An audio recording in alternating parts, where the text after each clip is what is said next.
एक गांव में हलवाई की दुकान पर एक रामू नाम का लड़का काम करता था, जो तरह तरह की मिठाइयाँ बनाता था।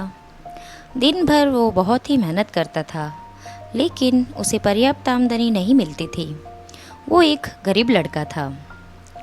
एक वक्त का खाना उसे सेठ जी के यहाँ मिलता था, लेकिन दूसरे वक्त रात को उसे घर जाकर भूखे पेट ही सोना पड़ता था। गरीब रामू हमेशा अमीर होने के सपने देखता रहता था। वो सपने में देखता कि मैं एक सेठ बन गया हूँ और मेरे पास बहुत बड़ा बंगला है। दूसरे दिन जब वो काम पर गया तो मिठाइयाँ बनाते बनाते वो सपनों में खो गया। वो इतना खो गया कि उससे गलती से जलेबियाँ जल गई और दूध उबल गया। ये सब देखकर सेठ जी बहुत ही नाराज़ हुए। वो रामू पर चिल्लाए और कहा कि रामू, ये तुम्हारे दिन में सपने देखने की आदत से मैं तंग आ गया हूँ। अब मैं ये जोखिम नहीं उठा सकता हूँ। आज से मैं तुम्हें काम से निकाल रहा हूँ। यह सुनकर रामू सेठ जी के आगे बहुत ही मिन्नतें करने लगा और गिड़गिड़ाने लगा। उसने कहा, सेठ जी, इस बार मुझे माफ़ कर दीजिए। आज के बाद ये गलती कभी नहीं करूँगा। सेठ जी को रामू पे दया आई। उन्होंने कहा, ठीक है, लेकिन आज के बाद तुम मिठाइयाँ नहीं बनाओगे, तुम बर्तन घिसोगे। उस दिन के बाद रामू बर्तन घिसने लगा। बर्तन घिसते घिसते भी रामू कई बार अपने सपनों की दुनिया में खो जाता था। एक बार उसने देखा कि उससे एक पीतल का पतीला छूट गया है, तो वो सोचने लगा कि शायद मैं सपनों में खो गया होऊंगा, तभी ये पीतल का पतीला साफ करना बाकी रह गया है। उसने उस पीतल के पतीले को साफ किया और उसकी जगह पे रख दिया। थोड़ी देर के बाद देखा तो वो पतीला वापस वहीं पे आ गया। रामू अचंभित हो गया कि इसको तो मैंने अभी साफ किया था और उसकी जगह पे रखा था। उसने सोचा, शायद मैं अभी भी सपने में ही हूँ। उसने अपने आप को 2-3 थप्पड़ लगाए और ये यकीन किया कि नहीं, मैं सपने नहीं देख रहा हूँ। उसने फिर से उस पतीले को साफ किया और उसकी जगह पे रख दिया। उसने देखा तो फिर से वो पतीला वहीं आ गया था। अब उसे लगा कि शायद ये पतीला जादुई पतीला है। उसने उस पतीले को अपने घर ले जाने का सोचा। रामू उस पतीले को लेकर अपने घर ले गया। घर ले जाकर उसने उसे एक कोने में रख दिया।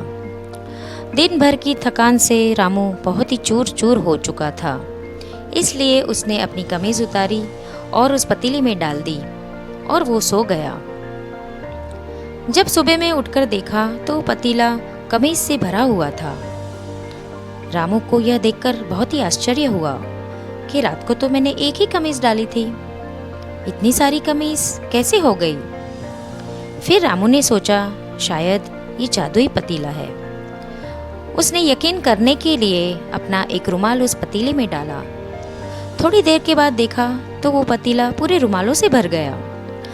अब रामू यकीन कर चुका था कि ये पतीला जादुई है। फिर उसे एक विचार आया। उसने एक चावल का दाना उस पतीले में डाला। थोड़ी देर के बाद देखा तो पतीला पूरे चावल से भर गया। वो बहुत ही खुश हुआ। उसने उसके बाद एक गेहूं का दाना उस पतीले में डाला तो पतीला पूरे गेहूं से भर गया।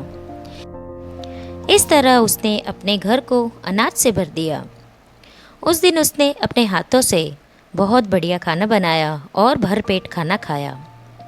फिर उसे यह विचार आया कि क्यों ना मैं इस अनाज को बेच के बहुत सारे पैसे कमाऊं। उसने गांव के बाहर एक छोटी सी अनाज की दुकान खोली। उससे रामू बहुत पैसे कमाया और धीरे धीरे धनवान बनने लगा। रामू अब एक बड़ा व्यापारी बन चुका था। उसके पास एक बड़ा सा बंगला था, नौकर चाकर थे। रामू जो भी सपने देखता था वो सब सपने उसके सच हो गए थे। वो बहुत ही खुश था। लेकिन एक बार रामू ने सोचा कि कब तक ये अनाज बेच बेच के मैं पैसे कमाता रहूँगा। मेरे पास तो जादुई पतीला है, क्यों ना मैं उससे खजाना निकाल लूँ। ये सोचकर उसने एक सोने का सिक्का उस पतीले में डाला। थोड़ी देर के बाद देखा तो वो पतीला पूरे सोने के सिक्कों से भर गया था। उसने दोबारा सिक्का डाला तो फिर से वो पतीला पूरे सोने के सिक्कों से भर गया। इस तरह उसने घर में सोने के सिक्कों का ढेर कर दिया। ये देखकर रामू बहुत ही खुश हुआ और खुशी के मारे नाचने लगा। नाचते नाचते गलती से रामू का पैर फिसला और वो उस पतीले में गिर गया। जैसे ही वो पतीले में गिरा तो एक रामू की बजाय अनेक रामू हो गए, और उन रामू में से एक रामू ने उस सोने के ढेर को देखा और बोला, ये खजाना मेरा है। दूसरे रामू ने कहा, नहीं, ये खजाना मेरा है। इस बात पर सभी रामू के बीच में जंग छिड़ गई। सब एक दूसरे को जो भी हाथ लगता उसे मारने लगे। एक रामू के हाथ में वो पतीला आया। उसने दूसरे रामू पर जोर से फेंक के मारा तो वो पतीला नीचे गिरा और टूट गया। खजाना पाने की लालच में सभी रामू ने एक दूसरे को मार डाला और वो पतीले से भी हाथ धो बैठा। इस कहानी से हमें यह सीख मिलती है कि मूर्ख के पास कीमती वस्तु कभी नहीं टिकती है और लालच बुरी बला होती है।